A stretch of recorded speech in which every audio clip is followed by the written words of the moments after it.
Muy bien, pues vamos a resolver el siguiente ejercicio. Tenemos un avión sobre el cual actúan dos vectores.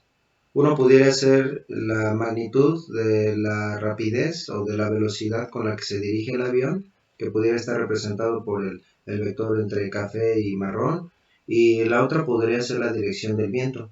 Por ejemplo, resolver este problema nos pudiera indicar cuál va a ser la dirección producto de la combinación de esas dos velocidades.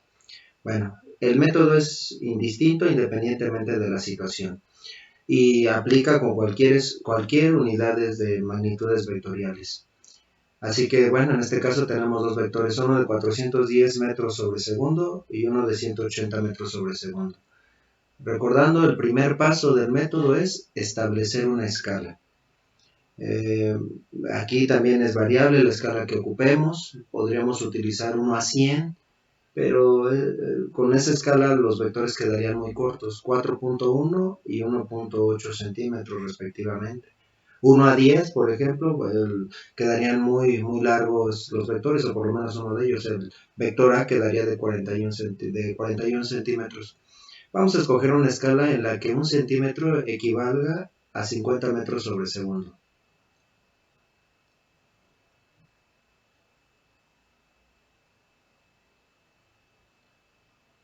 Entonces, con base en esa escala, tenemos que establecer cuál debería ser la longitud de los dos vectores del problema.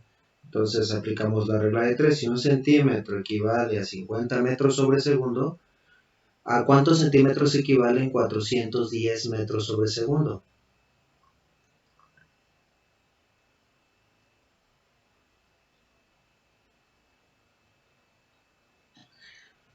Aplicando una regla de 3, recordando que deben coincidir las unidades que ponemos unas debajo de las otras, entonces el resultado sería 1 por 410 entre 50.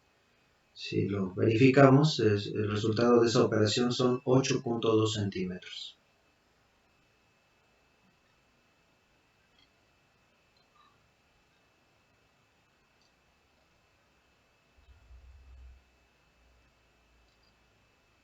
Lo mismo hacemos con el vector de 180 metros sobre segundo. ¿Cuál debería ser su longitud? Aplicamos la regla de 3 con la misma escala. Entonces la operación sería 1 por 180 entre 50. Y eso da una longitud de 3.6 centímetros.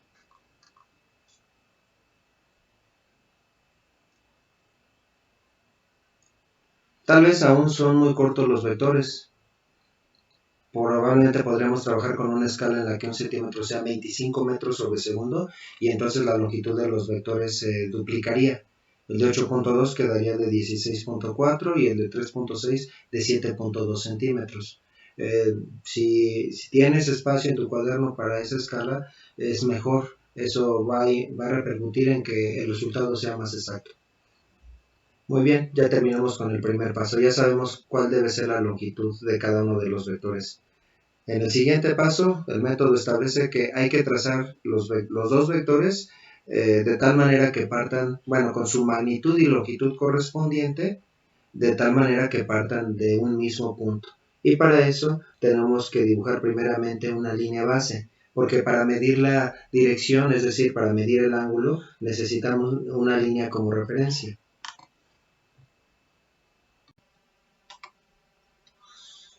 Ahora, como ya hemos mencionado, esa línea base la podemos poner arriba, en medio o abajo. En este caso, notemos que uno de los vectores apunta hacia arriba y hacia la izquierda y el otro es horizontal, así que el paralelogramo se nos va a cargar hacia arriba y hacia la izquierda.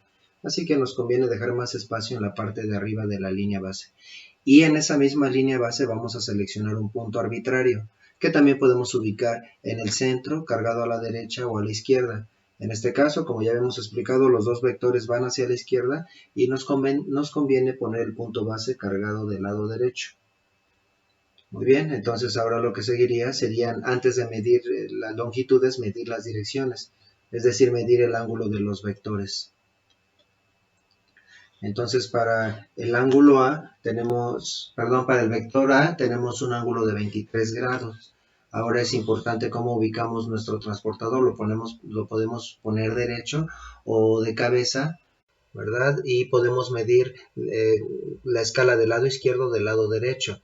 En este caso, el vector A apunta hacia arriba y nos tiene que quedar un vector que tenga una dirección noroeste, así que no hay otra opción o no hay otra posibilidad que poner nuestro transportador derecho y medir los 23 grados de este lado. Bueno, una vez que ya medimos esos 23 grados, trazamos la línea de 8.2 centímetros.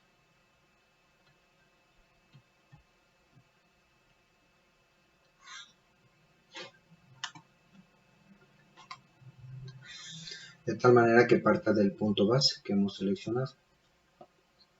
Muy bien, para el segundo vector, notemos que es un vector horizontal, entonces no tenemos que medir un ángulo, quedaría sobre la misma línea base. De hecho, ese vector se podría utilizar como línea base.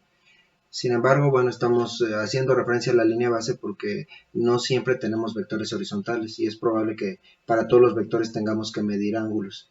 Muy bien, entonces ahora vamos a trazar una línea horizontal de 3.6 centímetros. De tal manera que parta del mismo punto de donde trazamos el vector anterior.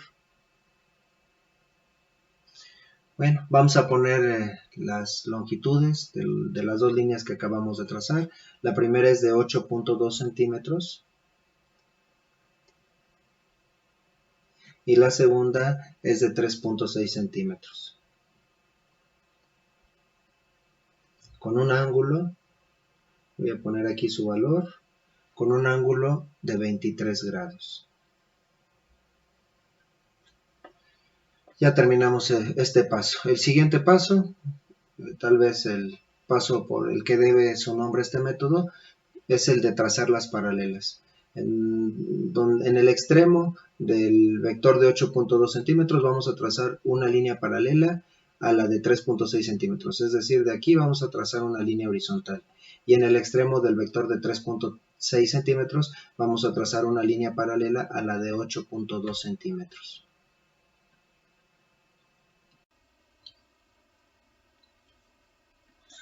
Vamos a trazar primeramente la paralela horizontal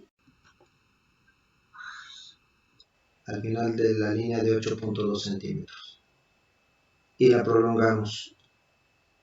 Ahora vamos a trazar la otra paralela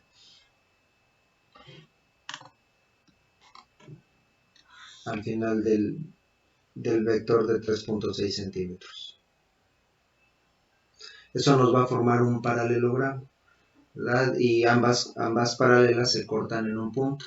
Ese punto es muy importante porque nos define la resultante. Si está bien hecho nuestros trazos, entonces recuerda que los lados opuestos deben valer lo mismo. Esta paralela o este segmento debe medir 8.2 centímetros y este segmento debe medir 3.6 centímetros. Bueno, ahora lo que sigue es trazar el vector resultante. El siguiente paso establece que el vector resultante es la línea que va del origen de ambos vectores, es decir, todos parten del mismo punto. Los vectores con los que estamos trabajando y el vector resultante. Entonces la línea que une el origen de los vectores anteriores con el vértice opuesto.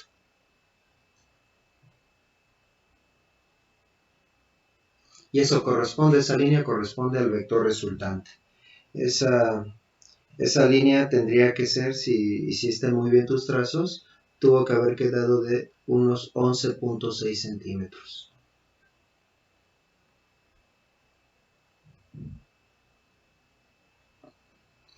Como hemos mencionado, es razonable tener una diferencia tal vez de 1 milímetro más o 1 milímetro menos, de 11.5 a 11.7 centímetros, podemos considerar que está bien, aunque la mejor medida son 11.6 centímetros.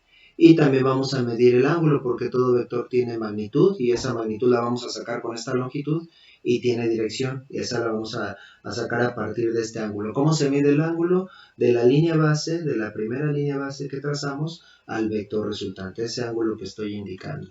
Nuevamente tendríamos que sacar nuestro transportador y medir esa longitud. Tendríamos que medir este ángulo, perdón, ¿verdad? Entonces, ese ángulo tendría que ser de 16 grados.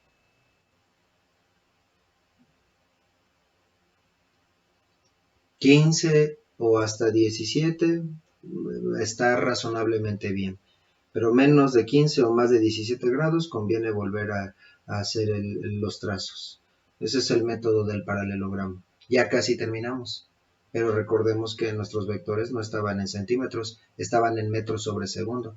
Así que tenemos que establecer o calcular a cuántos metros sobre segundo equivalen esos 11.6 centímetros que medimos para nuestra resultante. Si no te dio esa longitud, si te dieron 11.5 u 11.7, tú tendrías que utilizar ese valor para aplicar la escala. Entonces tendremos que aplicar la escala, la misma regla de 3, nada más que ahora en el sentido inverso. Entonces sería 11.6 por 50 entre 1, o simple y sencillamente 11.6 por 50. Y eso da el valor de 580 metros sobre segundo. Entonces la resultante se representaría como un vector de 580 metros sobre segundo con un ángulo de 16 grados. Sin embargo, como ya hemos mencionado, esos 16 grados se podrían medir de 4 maneras diferentes. En este cuadrante, en este otro, por acá también podríamos medir los 16 grados y también por acá, ¿verdad? Entonces tenemos que especificar cuál de las 4 direcciones es la correcta. Así que es un vector que nos quedó hacia arriba y hacia la izquierda, como este caso. Y esa dirección se llama noroeste o segundo cuadrante. Entonces podríamos poner el resultado como un ángulo de 16 grados al noroeste o segundo cuadrante. También, pues si nos ponemos muy estrictos, realmente incluso tendríamos que especificar desde dónde estamos midiendo el ángulo, porque se podría medir ese ángulo desde la dirección norte o desde la dirección oeste. Entonces la expresión correcta serían 580 metros sobre segundo con un ángulo de 16 grados al norte medido desde el oeste. Tendríamos que expresar todo esto, o en otras palabras, un ángulo medido desde la horizontal. También incluso al especificar el segundo cuadrante, también tenemos que especificar ese mismo detalle, medido desde la horizontal. O bien, para no tener que utilizar tantas expresiones, tantos términos, como ya lo hemos mencionado, podríamos indicarlo con base en el ángulo polar. Entonces, el ángulo polar se mide desde el origen del eje X, es decir, desde la punta de esta flecha y en sentido contrario a las manecillas del reloj. Entonces, en este caso tenemos un vector de 16 grados, pero ese no es el ángulo polar. El ángulo polar sería este otro. ¿Cuánto valdría ese ángulo? Bueno, aquí vemos que es lo que le faltan 16 grados para los 180 grados, entonces sería igual a 180 grados menos 16 grados. Así que la resultante también se podría escribir como 580 metros sobre segundo con un ángulo de 164 grados, ¿verdad? Que es el ángulo suplementario a los 16 grados. Voy a encerrar los resultados en un rectángulo. Cualquiera de las tres opciones es la correcta.